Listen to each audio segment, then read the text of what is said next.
In 2010, Keith Urban sat in a quiet room and said something no one expected. He didn't talk about music. He didn't talk about fame. He talked about a woman and what losing her almost cost him. For years, the real story behind their marriage stayed buried under headlines and red carpets. But later interviews revealed a truth far more complicated than the public knew. What exactly did Keith Urban confess? And why did it take so long? Most people know Keith Urban as the man with the guitar and the easy smile, the country star with the sold-out tours and the Grammy Awards and the famous wife. But that version of Keith Urban, the polished, successful one, almost never existed. Because before any of that, there was a different man, a quieter one, a man who was running out of time and didn't fully know it yet. Keith Urban was born in New Zealand in 1967. His family moved to Queensland, Australia, when he was just 2 years old. From the very beginning, music was the only thing that made sense to him. He picked up a guitar as a child and never really put it down. By his teens, he was performing. By his early 20s, he had made a decision that would define the next decade of his life. He was going to make it in Nashville, the center of the country music world. That decision took courage. It also took everything he had. He landed in Nashville in the late 1980s with very little money and no real connections.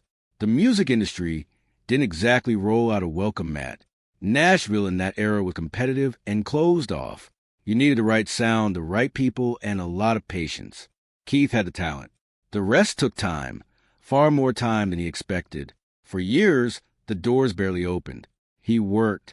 He played shows. He recorded. But the breakthrough kept moving just out of reach. According to reports, this period of constant struggle began to wear on him in ways that went beyond disappointment. The uncertainty, the rejection, the pressure of chasing something that wouldn't come, it all created space for something darker to move in. Addiction doesn't always announce itself. It tends to enter quietly, through side doors. And for Keith Urban, that's exactly what happened. Sources suggest that by the mid to late 1990s, his substance use had become a serious problem. One he was managing carefully enough that most people around him didn't see the full picture. His career was slowly gaining ground. His public image was intact. But underneath, something was fracturing. Here's what makes this part of the story important. Keith wasn't some reckless figure making obvious mistakes. He was a deeply driven man who wanted success so badly that he pushed through everything, including his own warning signs. The ambition and the addiction existed side by side, feeding off each other in ways that are hard to untangle from the outside. By the early 2000s, his career had finally turned a corner. His self-titled American debut album in 1999 produced real hits. The awards started coming. The tours got bigger. Country radio started playing his name. From the outside, it looked like everything was finally working. But the people closest to him knew the fuller truth. They could see what the audience couldn't, what they didn't know, and what Keith himself may not have fully understood, was that the most important moment of his life had nothing to do with a stage. It hadn't happened yet, and when it did arrive, it would come in the form of a woman at a dinner party in Los Angeles. A woman who would look at him clearly, without the filters that fame and performance tend to create, and see something worth staying for. The question is, what kind of man did she actually find? The dinner was in January 2005. Nicole Kidman was there. So was Keith Urban. According to various accounts, they spoke briefly that evening. Nothing extraordinary, nothing that would suggest what was coming, but something registered, enough that they found each other again. At that point in time, the distance between their public profiles was significant. Nicole Kidman was one of the most recognized women on the planet, an Oscar winner for The Hours, a global film icon who had navigated one of the most publicized divorces in Hollywood history. Her split from Tom Cruise in 2001. She was someone the entire world felt entitled to have an opinion about, and most of those opinions were loud. Keith Urban, by comparison, was a rising country star, successful in his lane, respected in Nashville, but not operating in Nicole's world. Not even close. Sources suggest that when the two were first seen together publicly, the reaction inside certain Hollywood circles was one of quiet confusion. The gap felt too wide. The pairing felt unbalanced. Why would she choose him? Why now? Why so fast? Because fast is exactly what it was. They met in January. By June of 2006, just 17 months later, they were married in Sydney, Australia. 17 months. In celebrity time, in industry time, in the context of two people with complicated histories and demanding careers, that is not a slow, careful courtship. That is a decision made from somewhere deep and certain. And people noticed. Friends of Nicole reportedly expressed concern. Some believed the relationship was moving too quickly to be solid. Others felt she was still processing the emotional weight of her previous marriage and wasn't in the right place to make a decision of this magnitude. According to sources close to her circle at the time, there were quiet conversations, careful ones, about whether she was sure. She was sure. What she saw in Keith wasn't what the industry saw. The industry saw the profile mismatch, the speed, the risk. Nicole saw something harder to define, a genuineness that felt rare, a person who, despite the chaos underneath, was honest in a way that mattered to her. She had spent years in environments built entirely on performance and image management. Keith, even with his struggles, felt real. But Nicole was also walking into something she didn't have the full picture of yet. The depth of his addiction, the actual scope of it, wasn't something she understood completely on their wedding day. That understanding would come later, and it would come hard, because just 4 months after they married, everything stopped. The statement was simple. Keith Urban had entered a rehabilitation facility. There was no dramatic scene attached to it, no public argument, no explosive reveal, just a few sentences released to the press, and then silence. But behind that silence was a conversation that changed both of their lives. According to later interviews, Nicole had confronted Keith after discovering the true extent of his substance use. Not a vague conversation, a direct one. She laid out what she knew, what she had seen, and what she was not willing to accept. And then she waited to see what he would do. He chose rehab. It's worth pausing here, because this moment gets simplified a lot in the retelling. People tend to frame it as Nicole saving Keith, the famous wife stepping in to rescue the troubled husband. But that's not the story Keith tells. That's not the version that came out of his own mouth in the years that followed. What he has said in various interviews, including some quite candid ones, is that Nicole didn't fix him. She couldn't. No one can fix another person's addiction. What she did was something harder and more specific. She refused to pretend. She refused to look away and let the comfortable version of things continue. And that refusal, that clear, steady act of not pretending, forced Keith into a moment of honesty with himself. That distinction matters more than it might seem at first, because it tells you something about who Nicole Kidman actually is outside of the roles and the red carpets. It tells you about a woman who was capable of delivering a hard truth to someone she loved and not softening it into something manageable. That takes a particular kind of strength, and it takes a belief that the person on the other side of that truth is worth the risk of delivering it. The rehab stay lasted 3 months. And here is something that rarely gets mentioned. The wedding was only 4 months old when he checked in. For months. Some marriages don't survive for years of normal difficulty. This one was being tested before it had barely begun. The recovery process that followed was not a quick fix. It was long. It was private. It was, by all accounts, genuinely hard. Sources close to the couple suggest that the early years of their marriage involve a kind of rebuilding that most people don't associate with celebrity relationships. Structured, quiet, unglamorous work.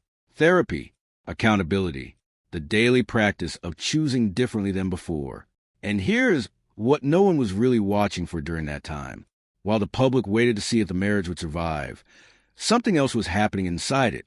Something that Keith would only begin to describe years later, in the kind of unguarded moments that don't make it onto press junkets. What was changing wasn't just his sobriety. It was something deeper. Drop a comment below. Do you think staying in a relationship through addiction is an act of love or a mistake? Real answers only. Because this story doesn't give you an easy answer, and neither should you. Years passed. The marriage held. And then, slowly, Keith Urban began to speak. Not in the polished, media-trained way that most celebrities do. Not in the prepared statements and the careful language designed to protect the image. He began to speak in the way a person does when they process something fully enough to say it plainly.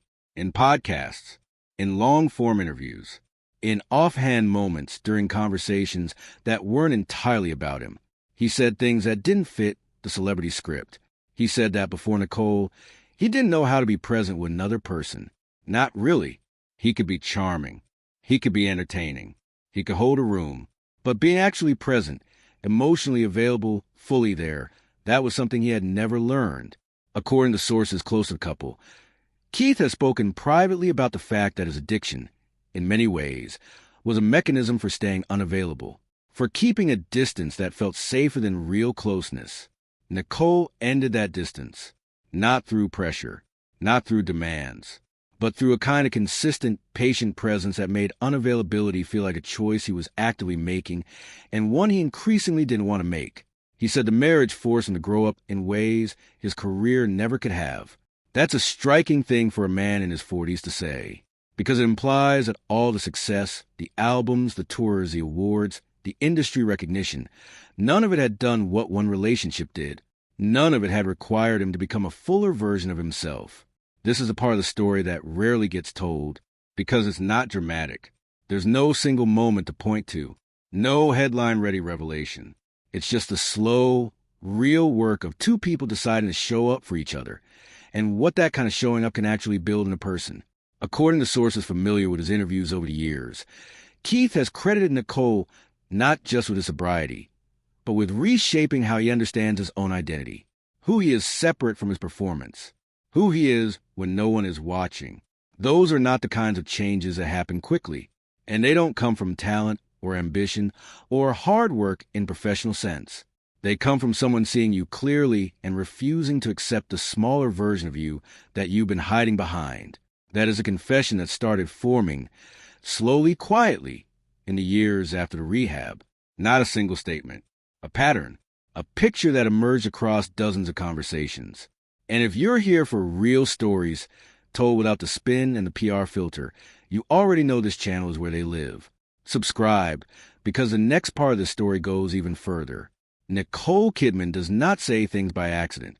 That's something anyone who has followed her career closely comes to understand. She is precise. She is controlled. She has navigated decades of global fame and intense public scrutiny by being thoughtful about what she reveals and what she doesn't. She has a particular skill for appearing open while actually giving very little away, which is why the moments when she does speak plainly tend to carry unusual weight. Starting around 2018, something shifted in how Nicole talked about her marriage. Not dramatically, not confessionally, but in certain interviews, in certain quiet corners of longer conversations, she began allowing small truths to surface. She talked about what it meant to choose love when logic was pointing in a different direction, about deciding to believe in someone when the available evidence was complicated. Later interviews revealed that Nicole has spoken about seeing Keith's vulnerability not as a weakness, but as proof of something real. In a world where most of the people she encountered were performing, professionally, socially, relationally, Keith's struggle, his visible imperfection, was paradoxically what made him feel genuine to her. She could see through performance because she lived in performance. What she couldn't easily find was authenticity. And in Keith, even at his most difficult, she found it. There's something worth sitting with there, because it reframes the entire early narrative. The public story was, Nicole took a risk on a man who then let her down almost immediately. The real story, as she tells it, is different. The risk was the point. The imperfection was part of what she was drawn to. She wasn't blindsided by Keith's struggles. She understood, on some level, what she was walking into. She simply believed it was worth it. What's almost never discussed is what Nicole was carrying during those early years. She was managing one of the most demanding careers in Hollywood. She was rebuilding her public identity after a divorce that the entire world had watched and speculated about. She was raising children, and she was supporting a husband in recovery, which, for anyone who has been close to that process, is its own sustained, exhausting, invisible labor. She didn't talk about it. She didn't position herself as a long-suffering figure or ask for credit. She continued working. She continued showing up.